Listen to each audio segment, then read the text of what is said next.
Bon après-midi à tous. Je vais rebondir un peu sur les propos de Serge. Moi, je suis un physiologiste. J'ai passé ma vie à travailler sur les questions de migration des eaux douces vers l'océan ou de l'océan vers les eaux douces. On n'a pas beaucoup parlé d'océan ce matin, alors qu'il faut quand même rappeler que 97% de l'eau disponible sur cette planète, elle est quand même salée. Alors j'ai quelques images, parce que c'est vrai que ça permet de...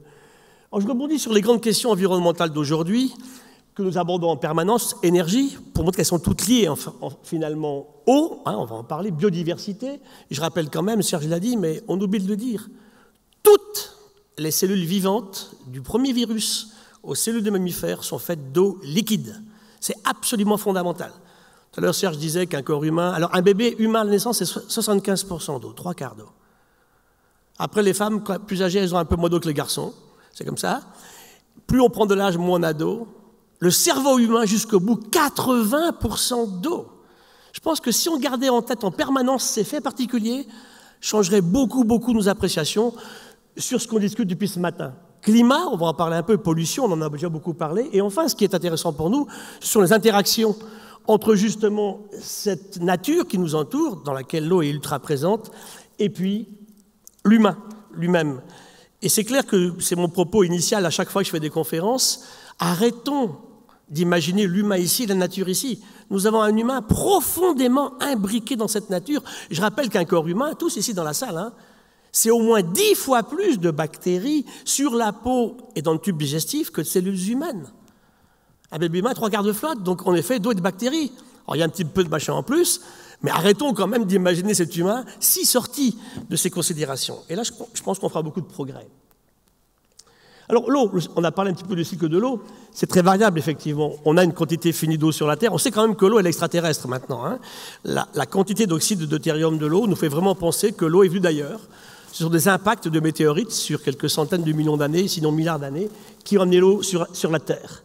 Cette eau s'est accumulée dans l'océan est salé, et l'océan, différemment des eaux douces qui nous préoccupent ici, parce que l'océan est fondamental aussi, est caractérisé par 3 mots que j'utilise toujours. Connectivité, il y a un océan, pas des océans, il y en a un seul.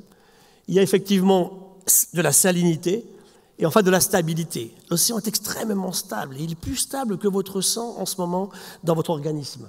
Donc cette eau, partant de l'évaporation de l'océan, s'accumule en différents endroits de la planète et se répartit en différents endroits. Un des problèmes actuels de la remontée du niveau de la mer, c'est le pompage des nappes profondes, en mettant en accès avec l'océan des nappes d'eau qui n'y seraient jamais allées. Je parle de profondeur bien sûr très grande, et ça contribue de façon non négligeable à la remontée du niveau de l'océan aujourd'hui. Donc l'eau, c'est la vie, on le répète en permanence. Juste 2 images pour vous frapper l'esprit. On est ici à Atacama, à la frontière entre le Chili et le Pérou, où on a le désert le plus sec de la planète. Arica, la frontière, c'est entre un demi-millimètre et 2 millimètres de précipitations par an. Et ça, c'est vrai depuis la conquête espagnole. Il n'y a pas de raison de penser que ce n'était pas pareil avant. Depuis 500 années, c'est comme ça, et c'était comme ça avant. Il ne pleut pas. Et quelquefois, tous les 12 ou 14 ans, lié au phénomène El Niño, à l'oscillation sud-pacifique, il se met à pleuvoir à la périphérie de ce désert. Et voilà ce qui se produit. Alors réfléchissez à l'importance de l'eau. Vous avez ce milieu où il y a un désert total. Il n'y a même pas de scorpions, d'araignées, il n'y a pas d'oiseaux, il n'y a rien à Atacama. Il pleut à la périphérie de ce désert. En quelques jours, on appelle ça le desierto florido, quand on est là-bas, c'est au mois d'octobre, durant les années El Niño. Et ceci, là, je vous montre des fleurs, mais imaginez les papillons qui vont avec, bien sûr, les coléoptères qui viennent, et les oiseaux qui viennent pour les manger aussi.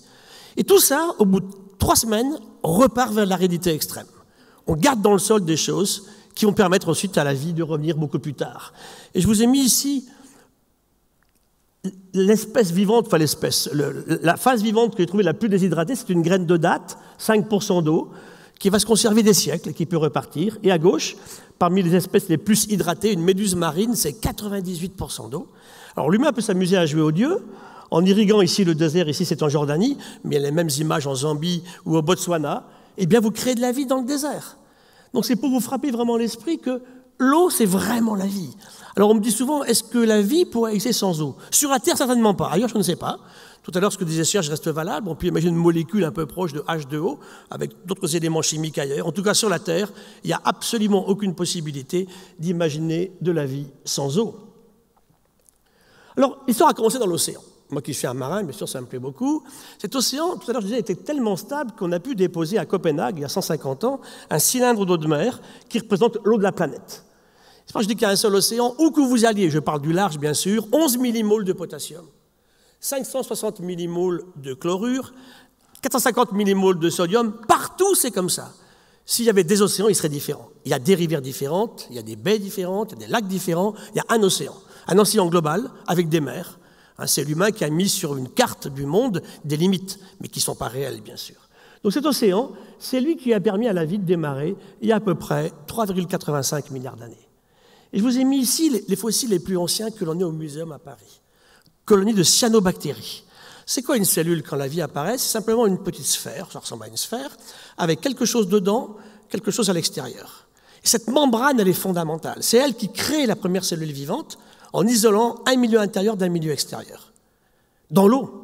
L'eau est partout. Bien sûr, c'est rempli d'eau, tout ça, bien évidemment.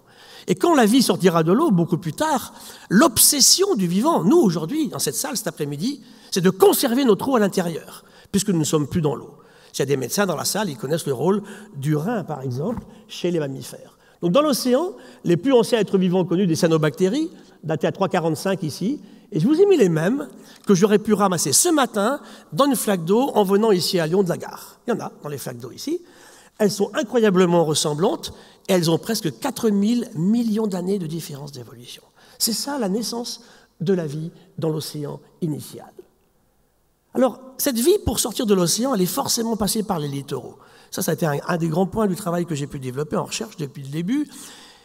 C'est quoi un littoral? C'est un mélange subtil d'eau douce et d'eau de mer, avec cette eau saumâtre.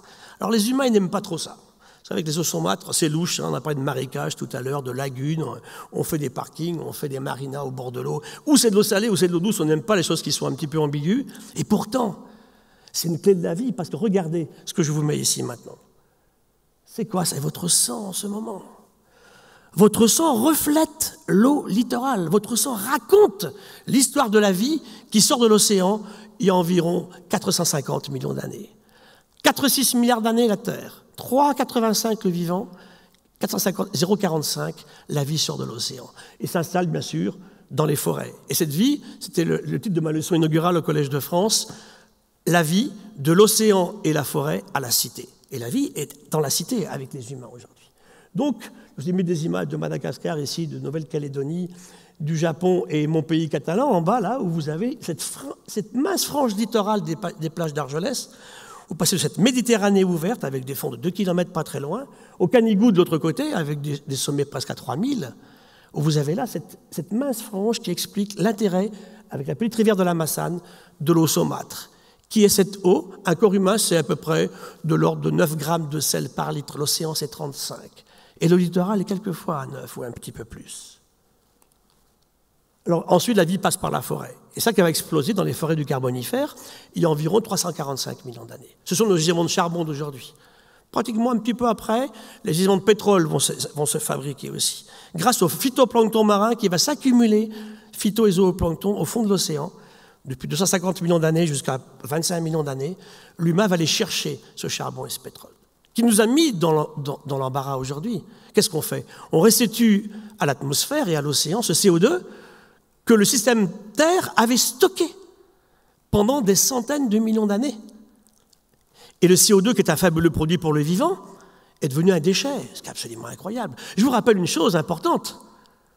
Il n'y avait aucun déchet sur la Terre avant que l'humain n'apparaisse. Hier, on avait un débat au Sénat hier matin sur les continents de plastique. J'étais en Inde récemment. Qu'est-ce que mange une vache en Inde? Des sacs de plastique. Quand on me disait ce matin, j'entendais, il n'y a plus de pollution. Malheureusement, on en est très loin. On a d'énormes problèmes. Qu'est-ce qu'on va faire de ces matières plastiques?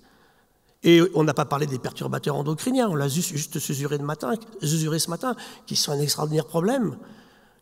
Les spermatozoïdes des mâles d'Europe de l'Ouest et d'autres pays du monde aussi, y compris dans le monde agricole, ne fonctionnent plus, ou on n'en fait pas assez, ou ils ne bougent pas. Donc des relations évidentes avec cet humain qui crée des conditions de pollution. Le drame de la chlordécone en Guadeloupe et en Martinique, tout ça, il faut y penser absolument en permanence. C'est très important qu'on y revienne. Et ça, c'est pour vous montrer les êtres vivants. Je pars de verre jusqu'aux humains. Tout ce qui n'est pas noir, c'est de l'eau. Donc ça va dans des conditions extrêmement variables. Cette eau, elle constitue le vivant. Et je vous ai mis un de mes chouchous ici, c'est un petit tardigrade à gauche. ces petits nounours à 8 pattes qui vivent dans les licanes, il y en a ici dans le campus, ici à Lyon, là, eh bien, ils sont fabuleux, ils sont capables de se déshydrater tout seuls quand ça ne va pas, et puis ils perdent leur tête, leurs pattes. Ils peuvent attendre 500 années, peut-être 1000 ans, que les conditions reviennent, et dans ce cas-là, on refait une tête et des pattes, et si on a une copine tardigrade à côté, on fait des bébés tardigrades avec elle. Même chose pour les œufs de papillon, même chose également pour les petits nématodes du sol. Quand on dit l'humain va faire disparaître la vie, dit entre non, on n'en est pas capable.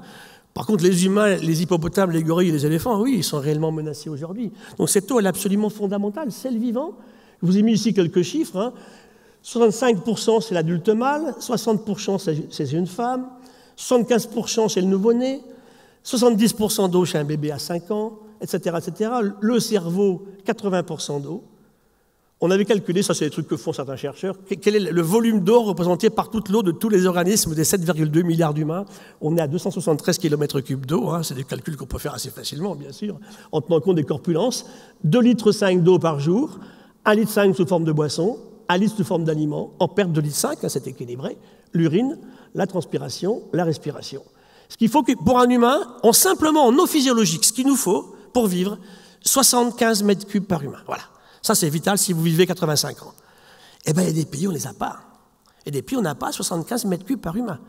Les plus grands gisements d'eau disponibles, douce, de bonne qualité, c'est le Groenland. Hein, c'est un peu particulier. Il n'y a pas une grosse population, bien entendu. Donc, vous voyez qu'un des grands problèmes de l'eau qu'on a évoqué ce matin, c'est sa répartition, bien sûr. Alors, comment ça s'est passé? Parce que le gros problème a été cette question de salinité au début. Comment le vivant... C'était difficile pour le vivant. Il apparaît dans l'océan. L'eau est salée, on l'a dit tout à l'heure, hein, il y a 1050 milliosmoles, c'est 302 pour un corps humain. Et comment est-ce que la vie a réussi à sortir de l'océan en passant forcément par ces littoraux que j'évoquais tout à l'heure? Eh bien, c'est grâce à une invention qui s'est faite par hasard, il y a à peu près 800 millions d'années, tout qui ressemble à des crevettes, sans aucun dessin intelligent, apparaissent des espèces dont la salinité intérieure n'est plus celle de l'eau de mer. Avant, on ne pouvait pas sortir de l'océan. Dès qu'on se rapprochait de la côte, c'était des cellules, hein. Qu'est-ce qui se passe? Vous connaissez la loi de l'osmose, qui est une loi physique. Eh bien, l'eau douce rentrait dans la cellule et la faisait éclater. Donc, tous les êtres marins qui, à l'époque, essayaient de sortir ne pouvaient pas. Et c'est parce que, par hasard, à cette époque-là, effectivement, les êtres vivants inventent une nouvelle stratégie où leur sang n'est plus l'eau de mer, à peu près un tiers d'eau de mer, que la vie pourra sortir. Et les beaux exemples, je vous ai mis quelques exemples ici, par exemple, de poissons ou de méduses en mer. Donc, on a la même salinité que l'océan, ça marche. Pour les poissons osseux, vous connaissez 35 000 espèces. Eux sont moins salés que l'eau de mer. Donc, en mer, ils sont contraints, parce qu'ils ont une branchie, une surface d'échange, en permanence de boire de l'eau de mer. Alors ça marche, on boit l'eau de mer qui s'en va par la branchie, mais il faut gérer avec les sels, bien sûr. Et c'est là que le poisson marin, en permanence, passe son temps à excréter des sels. En eau douce, c'est un problème, parce que la vie n'est pas facilement passée de l'eau de mer à l'eau douce. C'est pas évident, l'eau douce, elle est très peu minéralisée. C'est l'inverse, j'ai mis des bébés saumons ici à la naissance. Eux sont dans un milieu où ils sont constamment envahis par l'eau, parce qu'ils sont plus salés que l'eau de la rivière. Donc, ils font pipi en permanence. Hein, si on faisait, par exemple, si on marchait comme ça, ma conférence, on la ferait aux toilettes. J'ai calculé que pour un humain de 70 kg, on ferait 100 litres d'urine par jour. Voilà, tous les animaux d'eau douce que vous connaissez sont comme ça. Et donc, depuis le début, si la vie a pu, on dit to cope en anglais, s'adapter à ces conditions physiques de la vie, c'est parce que, bien sûr, ils ont trouvé tout ça tout seuls, sans besoin de personne. Ils font très peu d'urine. Des poissons marins peuvent rester 2 semaines sans uriner. Alors, le problème, c'est la terre. Hein. Je vous ai mis un petit rat-kangourou. Il n'a jamais d'eau à boire. Il vit dans le désert où il ne pleut jamais. La seule eau qu'il récupère, c'est l'eau des plantes qu'il va consommer. Alors, il a un fabuleux système, il a un nez incroyable, où quand il respire, quand il expire de l'air, il n'y a pas d'eau, il a tout gardé. Son pipi, c'est carrément les calculs en permanence, et bien sûr très très peu d'eau qui est libérée. Voilà comment le vivant, dans ces conditions extrêmes, s'est débrouillé avec cette eau aussi fondamentale. Et bien sûr, l'absolu de tout ça, c'est garder de l'eau, bien sûr, à l'intérieur. Alors, comment on va ramener ça à nos plaies écologiques actuelles? Productivisme agricole, on en a parlé ce matin, bien entendu. Eh bien ça, on peut très bien régler ces questions particulières, avec de la volonté et avec le monde paysan de travailler différemment. C'est très faisable. L'eau potable, on vient d'en parler. Bien sûr qu'on peut faire quelque chose. Je suis totalement d'accord avec Serge tout à l'heure. Bien sûr, il faut prendre le problème à bras-le-corps. C'est peut-être la question essentielle aujourd'hui. Les ressources halieutiques qui s'épuisent, bien sûr. Pêcher, c'est superbe. Surpêcher est stupide. On tue la poule aux œufs d'or. Idem pour les forêts. La déforestation progresse toujours. On peut très bien aujourd'hui arrêter de déforester. Ensuite, la biodiversité, elle s'effondre. Eh bien sûr qu'elle s'effondre. Faisons tout pour qu'il ne s'effondre plus. On peut très bien intervenir là-dessus aussi. Le dernier point, c'est la pollution qu'on a évoquée ce matin. Là aussi, bien sûr, on peut arrêter ces systèmes absolument fous d'empoisonnement de l'humanité. On me dit que ce sont les rendements qui comptent. J'étais au CIRAD hier. Rendement à quel prix? Si c'est au prix d'empoisonner les gens, je suis désolé, ça ne marche pas. Donc gardons de la raison. L'écologie, c'est pas de la politique. C'est pas un mouvement politique. C'est du bon sens, ni de droite, ni de gauche, en fait. Le seul système où on ne peut plus changer, c'est le climat. C'est trop tard. On est parti trop tard sur le climat. C'est-à-dire que depuis 250 ans, ce CO2 qu'on a émis, eh bien, il est là. On en a pour des centaines d'années. Ça veut dire que maintenant, tout ce qu'on peut faire, c'est limiter les dégâts. Et voilà le combat de la COP21.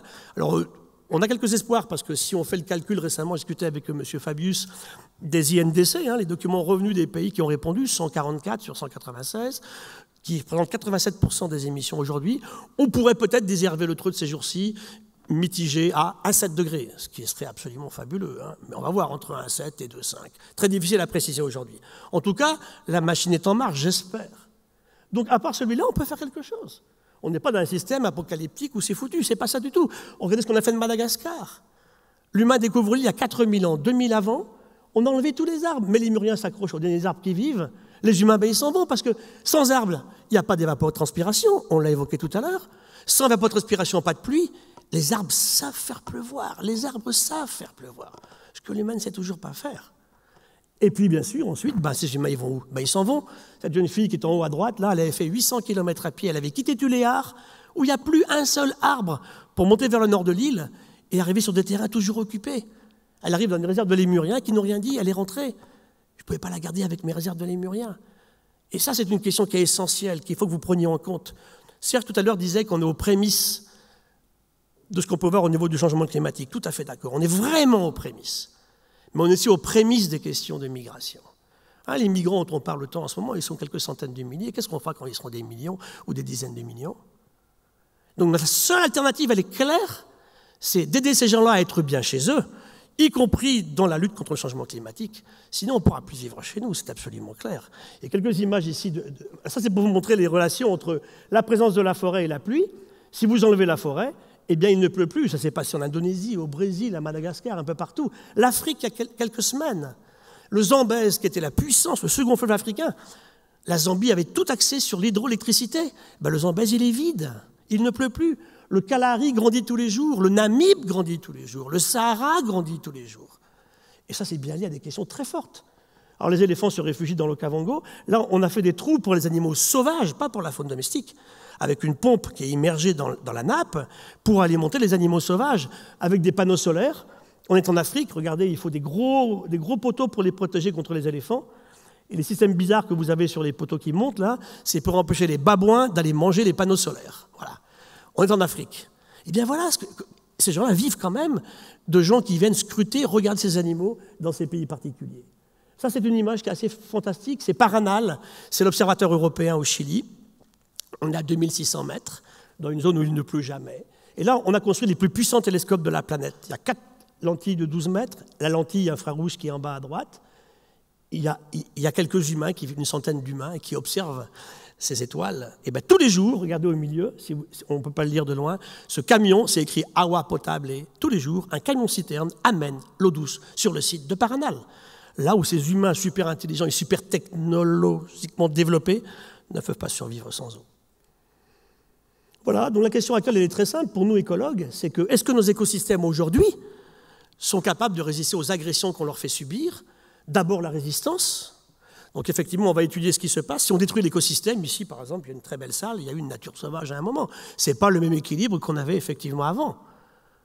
Si on ne détruit pas le système, il va résilier. Et l'eau est incroyablement résiliente. C'est un fabuleux milieu. L'eau de mer en particulier, je suis admiratif. En 2 ans, vous restaurez des systèmes, y compris en halieutique, y compris dans des systèmes qui ont été bien abîmés. Donc c'est cette résilience. Et la question pour un écologue, elle est là. Est-ce qu'aujourd'hui, ils sont suffisamment structurés, nos écosystèmes, pour nous permettre d'éviter les problèmes? Je vous ai mis une image de méduse. En Namibie, aujourd'hui, les poissons et les crustacés sont remplacés par des méduses. On pêche des dizaines de millions de tonnes de méduses, qui n'ont pas beaucoup d'intérêt économique, bien sûr. On revient en mer du Permien. Acidification de l'océan, température qui augmente, et puis ces déchets que j'évoquais tout à l'heure aussi, bien sûr. Voilà. et je finirai là-dessus, c'est que ces réserves en eau, effectivement, on les étudie, on les regarde, on les scrute, on les analyse. Et c'est vrai qu'on est tous là convaincus dans cette salle, donc ce n'est pas le bon public pour m'exprimer là-dessus, mais il est grand temps que le monde politique prenne vraiment cette eau à bras-le-corps, beaucoup plus qu'on ne l'a fait, pour les raisons que j'ai évoquées. Des questions, effectivement, de cette indispensabilité, de cette union totalement intime entre la vie et l'eau, et entre l'humain qui fait partie de la vie et cette eau. Merci.